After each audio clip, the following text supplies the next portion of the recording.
नमस्कार विद्यार्थी मित्र, प्रवीण अकॅडमीमध्ये आपल्या सर्वांचे मनपूर्वक स्वागत। मी आहे प्राध्यापक गणपत उघडे। विद्यार्थी मित्रो, स्पर्धा परीक्षेच्या संदर्भात तुम्हाला कोणतीही माहिती हवी असल्यास अथवा कोणत्याही प्रकारच्या शंका असल्यास तुम्ही आम्हाला या क्रमांकावरती संपर्क साधू शकता। विद्यार्थी मित्र हो, आपल्या या स्पर्धा परीक्षा मार्गदर्शन केंद्रामध्ये MPSC, UPSC, ग्रुप C असेल, ग्रुप B असेल, बँकिंग असेल, या सर्वच स्पर्धा परीक्षांचं योग्य पद्धतीने मार्गदर्शन केले जाते। विद्यार्थी मित्र हो, या ठिकाणी यापूर्वी आपण पहिल्या भागामध्ये CSAT पेपर 2चा विचार करत होतो। काय करत होतो? CSAT पेपर 2, त्याचं स्वरूप आणि व्याप्ती। तुम्हाला कल्पना आहे की 20 सप्टेंबर 2020 दुपारी 3 ते 5 या वेळेमध्ये तुमचा CSAT पेपर आहे। मग त्या स्वरूपाचा जर आपण विचार करत असताना आपण पाहिलं होतं की हा 200 गुणांचा पेपर असेल, त्याच्यामध्ये एकूण 80 प्रश्न असतील, प्रति प्रश्न गुण असेल 2.5, एका प्रश्नाला 2.5 गुण असतील, प्रति प्रश्न वेळ आहे 90 सेकंद म्हणजेच 1.5 मिनिट। आता तुमच्या लक्षात आलं की 3 ते 5 दुपारी 3 ते 5 मध्ये 200 गुणांचा 80 प्रश्न असलेला 80 प्रश्न असलेला प्रति प्रश्न गुण आहे 2.5, प्रति प्रश्न वेळ 90 सेकंद आणि म्हणजेच 1.5 मिनिट वेळ आहे। त्यामध्ये विषय आहे मराठी, दुसरा विषय इंग्रजी, तिसरा गणित, चौथा काय आहे बुद्धिमत्ता। आता तुमच्या लक्षात येईल की मराठीवरती कमीत कमी किती प्रश्न असतात? 37 प्रश्न विचारलेले आहेत। इंग्रजीवरती किती प्रश्न विचारलेले आहेत? 13, म्हणजे एकूण प्रश्न किती झाले? इथं 50 प्रश्न झाले। मग एक प्रश्न जर 2.5 गुणांसाठी आहे तर 50 प्रश्नांचे गुण किती होतील? 125 गुण। किती गुण आहेत? 125। आणि म्हणून म्हटलं जातं राज्यसेवा परीक्षा पास होण्याची गुरुकिल्ली म्हणजे CSAT पेपर आहे। इथं मात्र तुम्हाला भाषा विषयाकडे जास्तीत जास्त लक्ष केंद्रित करावं लागेल। मग ही जी काय आकलन क्षमता आहे, या आकलन क्षमतेमध्ये आपण पाहिलं होतं की 3 टाईपचे उतारे असतात। एक मराठी इंग्रजी, त्याच्यानंतर दुसरा मराठी, तिसरा कोणता? इंग्रजीचा। इथं लहान उतारे, मध्यम उतारे आणि मोठे उतारे ही त्यांची शब्द मर्यादा वगैरे आहे। त्यानंतर पुढे आपण पाहिलं होतं की विद्यार्थ्यांची काठिण्य पातळी लक्षात घेऊन 10 उतारे दिले जातात। मराठी, इंग्रजी, विज्ञान, पर्यावरण, जागतिक आणि सामाजिक समस्या, तंत्रज्ञान असेल, राजकारण, अर्थशास्त्र, शिक्षण, धर्म व कला आणि स्त्रीवादी लोक चळवळ। त्यानंतर इथं आपण पाहिलं होतं पुढे की त्यामध्ये 3 गोष्टी तुम्हाला लक्षात घ्यायच्या आहे। एक आहे वाचन क्षमता, म्हणजे तुम्ही ज्या अर्थी परीक्षार्थी आहात त्या अर्थी त्याच्यामध्ये तुम्ही एखादा उमेदवार उतारा वाचू शकतो का? ग्रहण क्षमता, याचा अर्थ तरी काय की उताराचा आशय लक्षात घेऊ शकतो का? आणि शोधन क्षमता म्हणजे त्या उतार्यामध्ये समर्पक दाखले असतात, काही संदर्भ असतात, एकेरी अवतरण चिन्हात काही वाक्य असतात, दुहेरी अवतरण चिन्हामध्ये काही वाक्य असतात। या सर्वांचा अर्थ तो शोधू शकतो का याची पडताळणी केली जाते, याची चाचणी घेतली जाते। त्यानंतर विद्यार्थी मित्र, इथं तुम्हाला कल्पना असेल की 50 जे प्रश्न आहेत ना, 50 प्रश्नांपैकी 40 प्रश्न तुमचे कशावर असतात? आकलन क्षमतेवरती असतात। कशावर असतील? आकलन क्षमता। आकलन क्षमता हे तुम्हाला लक्षात ठेवायचं आहे। 40 प्रश्न कशावर असतील? 40 प्रश्न आकलन क्षमतेवरती। आणि तुमचे जे काही 10 प्रश्न वगैरे आहे ते 10 प्रश्न असतात भाषिक कौशल्यावरती। 10 प्रश्न कशावरती आहे? भाषिक कौशल्य। आता या भाषिक कौशल्याचा जर विचार वगैरे केला तर तुम्हाला यापूर्वी मी सांगितलंय की पहिलं जे काही कौशल्य आहे ते म्हणजे कोणतं आहे? श्रवण, दुसरं काय आहे? संभाषण, तिसरं भाषण, चौथं काय आहे? वाचन आणि 5वं कौशल्य काय आहे? लेखन। म्हणजेच याचा अर्थ असा, जर तुम्ही उद्या अधिकारी वगैरे होणार आहात तर तुम्हाला समोरची जी काही व्यक्ती आहे, मग ती शैक्षणिक असेल, सामाजिक असेल, राजकीय असेल, तुम्ही तो काय म्हणतोय त्याचं म्हणणं प्रथमतः तुम्हाला ऐकून घ्यायचं आहे। त्याच्यावरती तुम्हाला काय करायचं आहे? त्याच्या प्रश्नांची उत्तरं तुम्हाला द्यायची आहे। कायदे कानूनच्या चौकटीत राहून योग्य पद्धतीने निर्णय तुम्हाला घ्यायचा आहे। त्याचबरोबर योग्य पद्धतीने त्याच्या अर्जाचं वाचन करून, कायदे कानूनचं वाचन करून त्याला योग्य पद्धतीने तुम्हाला काय करायचं? उत्तर द्यायचं असतं। आणि अशा परिस्थितीमध्ये मग इथं पास होण्यासाठी मी तुम्हाला 4 गोष्टी सांगितल्या होत्या. एक, वेळेचे नियोजन. एका उतार्यासाठी तुम्हाला मोजून 8 मिनिट वगैरे येत असतात. 8 ते 10 मिनिटामध्ये एका उतार्यावरती 5 प्रश्न असतात. ते 5 प्रश्न तुमचे सोडून झाले पाहिजे. तुमचा वाचनाचा वेग चांगला पाहिजे, त्याचबरोबर अवधान एकाग्रता पाहिजे आणि सरावामध्ये सातत्य पाहिजे. हेही याचाही विचार आपण काल केलेला होता. मित्रहो, चला तर आता आपण प्रत्यक्षात उतारा सोडवायला घेणार आहोत. आता उतार्याचा विचार करत असताना या ठिकाणी बऱ्याच विद्यार्थ्यांना प्रश्न पडतो की इंग्रजी उतारा वाचून प्रश्नांची उत्तरं सोडवायची की मराठी उतारा वाचून सोडवायची. आता मात्र आपण असं ठरवलेलं आहे की आपण मराठी उतारा वाचून प्रश्नांची उत्तरं द्यायची आहेत. आता हे सर्व करत असताना मी त्यावेळेस तुम्हाला एक मुद्दा सांगितला होता की सर्वात प्रथम विद्यार्थ्यांचा प्रश्न असतो उतारा आधी वाचायचा की प्रश्न आधी वाचायचे.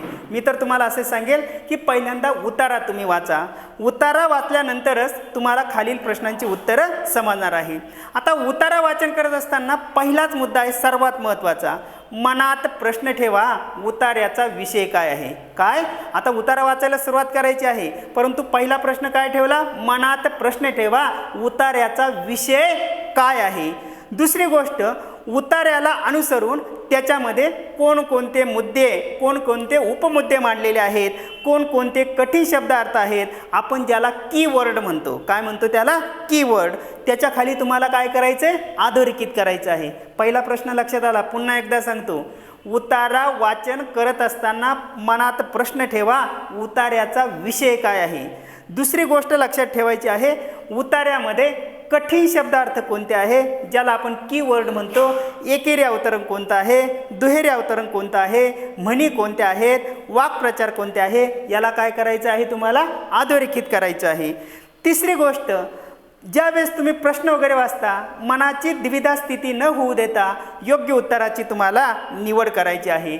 चला तर या ठिकाणी इथं म्हटलेलं आहे, खालील उतारा वाचून प्रश्न क्रमांक 1 ते 5 याची उत्तरे लिहा. बरोबर आहे की नाही. आता आपण उतारा वाचूया. उतारा वाचताना मनात प्रश्न ठेवलेला उताराचा विषय काय आहे पहा.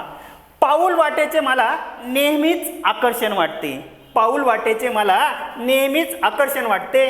ती आपोआप निसर्ग नियमाने घडलेली असते. भूमिकन्या ती या पाऊलवाटा फक्त माणसांच्याच नसतात. या पाऊलवाटा फक्त माणसांच्याच नसतात. माणूस नव्हता तेव्हापासून पाखरांच्या वेळेपासून या वाटा असणार. पाऊलवाटा म्हणजेच प्राण्यांच्या संदर्भात जवळची वाट.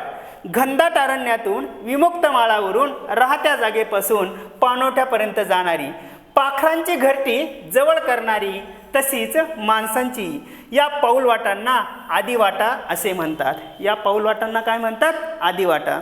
त्याचबरोबर पुढे म्हटलेलं आहे, ही पाऊलवाट निसर्गाचाच एक भाग असल्याने त्याचे गुणधर्म तिला मिळालेले आहेत. तोही तशीच आत्ममग्न, तशीच गूढ, आत्ममग्न तशीच गूढ आणि तशीच मनस्वी असते. या पाऊलवाटेवरून मी चालू लागले की आपोआप मी ते आत्ममग्न होते. दुःखाने, काळजीने नव्हे तर एका अवर्णनीय सुखाने, निसर्गातील आपलेपणा गवसल्याने भोवतालच्या ऊन वाऱ्यामध्ये आपणासच समजावून जातो. पावसात बुडतो आणि धुक्यात वाटेबरोबर आपणही हरून जातो.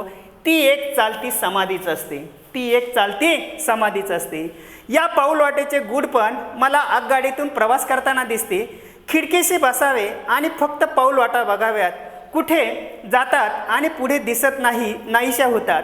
माळावरच्या पाऊलवाटेने मालिनी बाजाराला निघालेले असतात. डोंगरावरील दूरच्या पाऊलवाटेवरून गुरांची ओळ चढता उतरताना दिसते. अरण्यातील वाटावरून कुणीही नसते.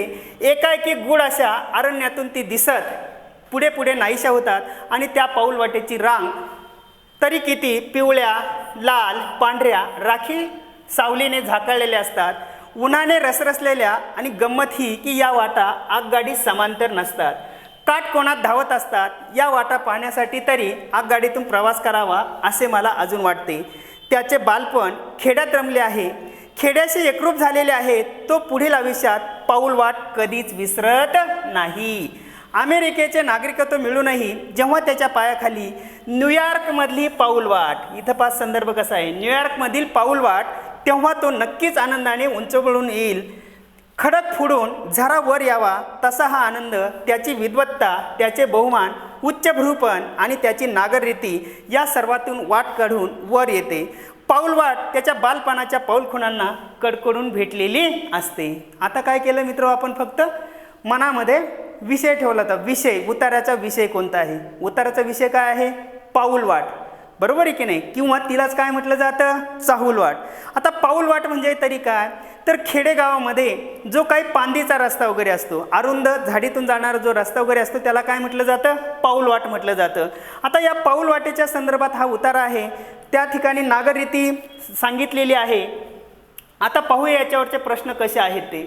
आता इथं पहिला प्रश्न विचारलेला आहे. पहा, पहिला प्रश्न आहे, पाऊलवाटेच्या उगम काळाबद्दल काय म्हटले आहे? पाऊलवाटाच्या उगम काळाबद्दल काय म्हटलेले आहे? त्या वेदकालापासून झालेल्या असाव्यात.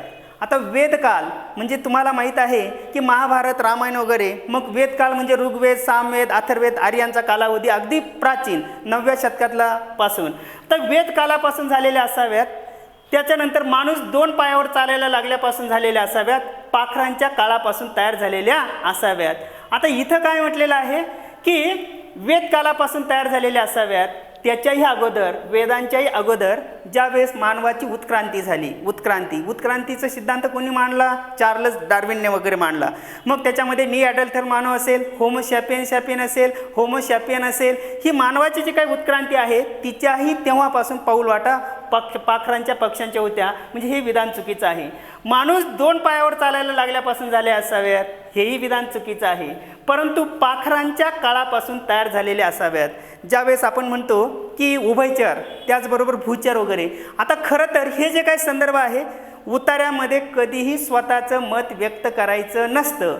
लेखकाचं जे मत आहे, लेखकाने जे विचार मांडलेले आहे, भले तुम्हाला ते पटतही नसतील, चुकीचे असतील, परंतु लेखकाच्याच विचारानुसार योग्य उत्तराची निवड करायची आहे.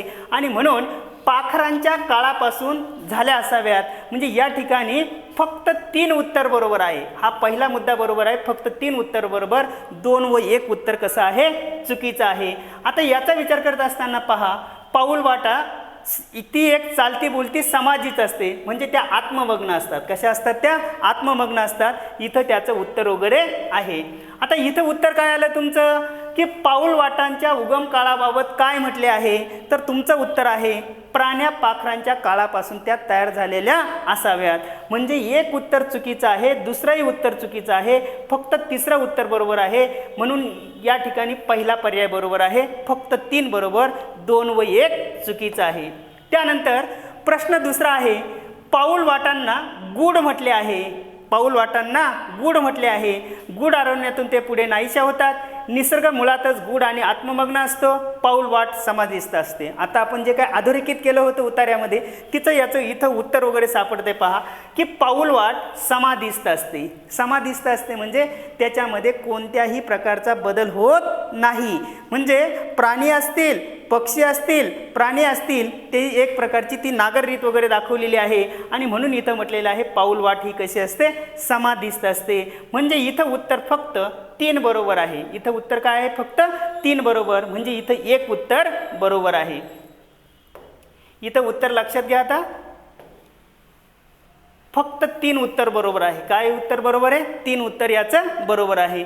पुढचा जर पाहिला, पुढचा प्रश्न लक्षात घ्या. पुढचा प्रश्न आहे, ज्याचे बालपण खेड्यात गेले आहे तो आयुष्यात कधीच शहरातील रस्त्यावरून चालत नाही, कोणत्याही वाहनातून प्रवास करत नाही, पाऊलवाट कधीच विसरत नाही. म्हणजे इथं जर तुम्ही पाहिलं, हाही पर्याय चुकीचा आहे. या ठिकाणी हा पर्याय चुकीचा आहे, हाही पर्याय चुकीचा आहे. फक्त कोणता पर्याय बरोबर आहे? तिसरा पर्याय बरोबर आहे. कोणता पर्याय बरोबर आहे? तिसरा. आता याचा विचार करत असताना मित्र हो, तिसऱ्या पर्यायामध्ये तुम्हाला लक्षात येईल की ज्याचे बालपण खेड्यात गेले आहे तो आयुष्यात कधीही पाऊलवाट विसरू शकत नाही. म्हणजे इथं पाऊलवाट कधीच विसरत नाही. फक्त कोणतं उत्तर बरोबर आहे? 3 उत्तर बरोबर आहे.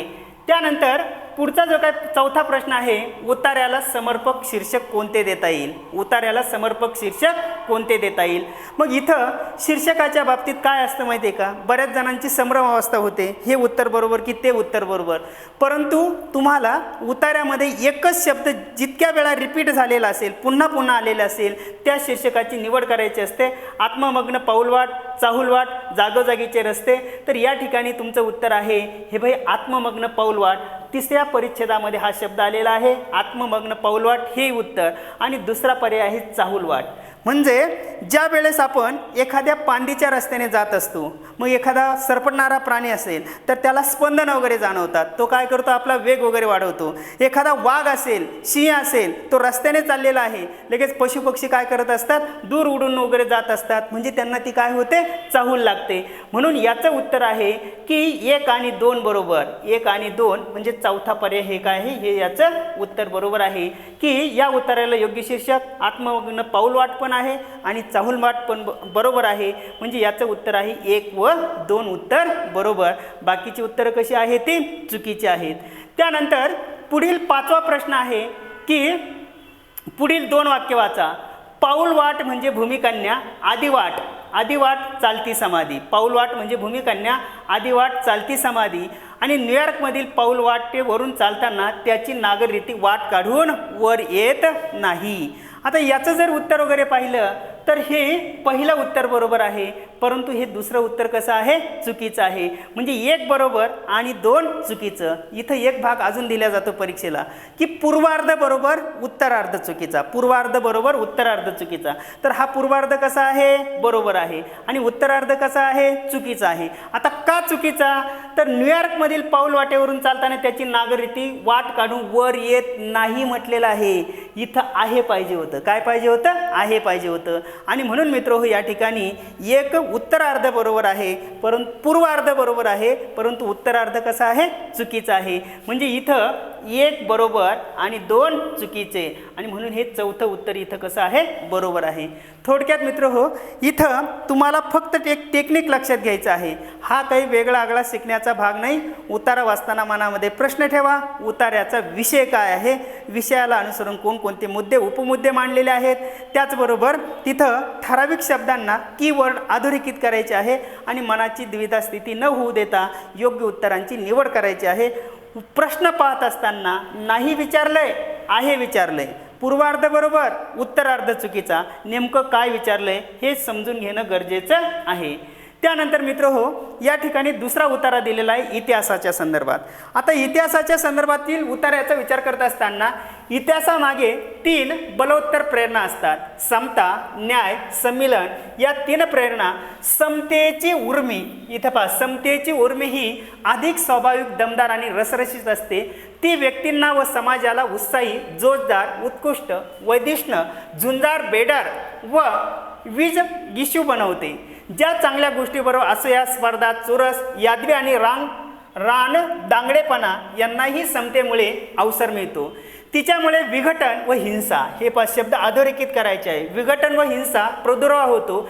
न्यायाची उर्मी ही कृत्रिमपणे चेतवलेली उर्मी असते. पहा, न्यायाची उर्मी ही तशी कृत्रिम चेतवलेली उर्मी असते. ती माणसाला स्थिर चित्त, शांत, स्थितप्रिय, सावध, हिशेबी, गंभीर, त्याचबरोबर उदास, स्वयं संतुष्ट, सुस्त करते. त्याचबरोबर मनोरंजन करते. चित्रपटाची परीक्षणे, क्रीडा वृत्त, काही चटकदार वार्ता देऊन ते लोकांचे म्हणजेच वाचकांचे कष्टाचे जीवन सुसह्य करतो. मुंबईसारख्या गर्दीच्या शहरात तुझ्या सहवासात लोक प्रवास केव्हा संपत्ती कळत केव्हा संपतो, इथं शब्द आहे केव्हा संपतो हे कळत नाही.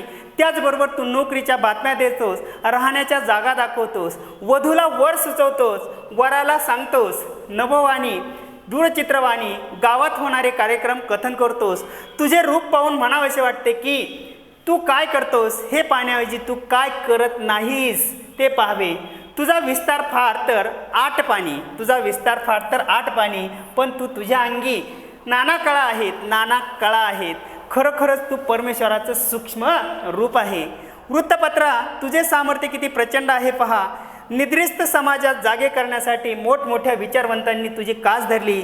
लोकमान्यांची गर्जना हिंदुस्थानात ऐकवणाऱ्या तू केसरी झालास. लोकमान्य टिळक म्हटल्यानंतर तू काय झाला? केसरी झाला. शिवराम परांजपे, शिवराम पंतांचे प्रखड बोल लोकांपर्यंत पोहोचण्यासाठी तू त्यांचा काळ बनलास. सिम परांजपे काळ आपल्या लक्षात येत आहे. संयुक्त महाराष्ट्रातील लढ्यात मराठी माणसाची अस्मिता फुगवण्यासाठी तू मराठा झालास. त्याचबरोबर समाजातील दोषांची जाणीव जी आगरकरांना झाली ती लोकांपर्यंत पोहोचवण्यासाठी तू त्यांचा सुधारक झालास. कोण झाला? सुधारक झालास. कोल्हटकरांचा तू संदेश बनलास आणि हरिभाऊंनी तुला करमणूक म्हणून संबोधले.